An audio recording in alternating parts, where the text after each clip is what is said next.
I don't want to just be in Sweden. The first first musical, something that you brought out, like a record. Yeah. That was the soundtrack to, because you made a soundtrack, right? You mean from Babylon? Babylon? Yeah. It's a Swedish film? Oh, yeah, now I get it, sorry. Yeah. That might have been the first thing I got out, actually. I'm not sure, yeah. Yeah, I think that's the first thing I got out. And it's a song in Swedish called En liten poänglös man. What does it mean? A small pointless man. Because I felt like one. You didn't write it specifically for the movie then? No, it was just a song that I had. I wrote like lots of songs in Swedish as well. I think I have like at least 200, 300 songs unreleased, like both in Swedish and English. At least, I think even more. But I think that's the first one, and just 1 year after that I got my first album out. You think it was good publicity then, this movie? Was it a good movie? Well, it was alright. It wasn't like a big production, it was like a small independent movie. But it got some, you know, something happened, and you know, some people listened to me and discovered my music, of course. But then that song wasn't the kind of music that I released since then. You know, that's the only song I've released in Swedish ever, and it's a little different too from what I do. Why don't you release anything in Swedish? I think I will someday. From the beginning, I think I started to write in English because, you know, I was 16, 17. I was like, I don't want to just be in Sweden, and if I do it in Swedish, that's what's going to happen. So let's do it in English, and so I can get out from Sweden and do it all over the world. So that was one of the reasons from the beginning. But now it's just it's an easy way for me to express myself. I think it's harder to write in Swedish than it is in English. Not just because there's like 30,000 more words in English to use than it is in Swedish, but also because somehow I think for myself, when I do it in English, it's easier for me to be like very sincere with my emotions. Because if I do it in Swedish, it's so easily sounds cheesy to me. It so easily sounds stupid and obvious. And of course, it could do that in English as well. But I know it's a long answer, but I think you know. You get what I mean. Dutch. Yeah. It's just your own language. You sounds it sounds stupid. Exactly. No.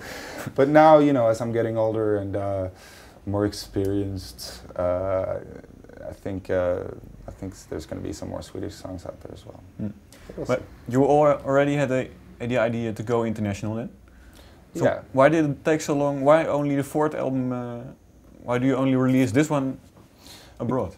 Because a couple of reasons actually. One of the reasons is that I never wanted to stress anything. I never wanted to just dive out there. I wanted to have some meat on my bones. I wanted to have some experience before I'm glad that I am not 21 in doing this, because I would be nervous as hell, and I would maybe not be able to express myself the way I wanted to. And I'm not, you know, I'm not going to lie. Of course, I wanted to get my music out when I was 21 in the whole world. But you know, I was on a big label. I was on Universal, and I was not their first priority. Because my music, my kind of music, I don't do the typical what they think could be a hit song, and I think they think like they did in the 70s, which is crazy. But you know, they didn't really. I don't know if they thought that I couldn't do it abroad. I think they maybe been thinking, oh, let's just wait for another. I think they had a plan somehow.